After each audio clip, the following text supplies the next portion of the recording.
Humanity looks upon the universe with never-ending curiosity and wonder. With state-of-the-art telescopes like those at ESO, we can take the most stunning images that the universe beholds to us. But to astronomers, ESO's telescopes are not just about a pretty picture. They are tools to collect data, through which remarkable discoveries are made. Observing time on each of ESO's telescopes is highly sought after. Astronomers have to request to use this time by submitting proposals to the OPC. So the OPC stands for the Observing Programs Committee, and essentially it's a peer review panel. It's consisting of referees that have been recruited from around the world that have expertise in all the scientific areas that ESO caters for. Every semester, ESO receives of the order of 900 proposals submitted by a total of more or less 3,500 distinct scientists all over the world from more or less 50 countries. And the acceptance rate, of course, is pretty low because the competition is strong. Typically, only 1 out of 4 proposals gets to see the telescope light. It can be difficult to get time on our telescopes. For instance, we have one new instrument that's been offered called Muse, and that is one of the most heavily demanded instruments that we have amongst our suite of instrumentation at the moment. So it very much depends on how new it is and how wide a community it's serving. Twice a year, astronomers gather at the OPC to discuss the proposals.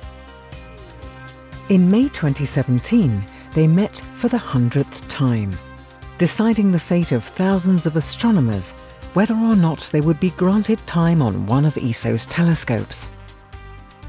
To mark this special occasion, they met in the beautiful Spinetto Abbey in Italy. The amount of time available on the telescope compared to the amount of time requested by the observers, there's a big difference, often a factor of 5 or thereabouts. So there are tough decisions made all the time. The most interesting part of my job, I would say, it's the interaction with the OPC members. These are very distinguished astronomers from all over the world, so it gives us, and me in particular, a very international view on where astrophysics is going. But the thing you're really after is this really science that is going to make a large difference to the way that we perceive this particular topic or subtopic? The scientific ideas are sorted into 4 main themes, so the judges are equipped with the relevant expertise. The first is the extragalactic distance scales and cosmology. Then we have a second category which is for galaxy formation and evolution, galaxy dynamics. The third one is star formation and planetary systems, including exoplanets. And the fourth one is stellar evolution. For each theme, there are 6 allocated experts who discuss each proposal and grade them via a ranking system.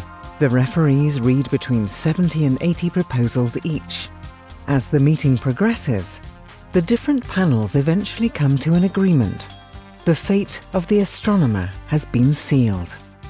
It's really clear that the top 1 or 2 science projects that people put forward, they really grab everyone's attention. It's really clear those are the ones that we want to do.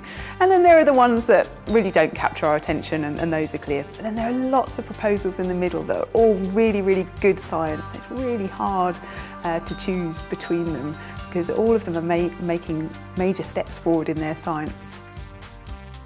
After the results have been collated and accepted by ESO's Director General, the astronomers are notified and the successful ones prepare for the next stage, observation.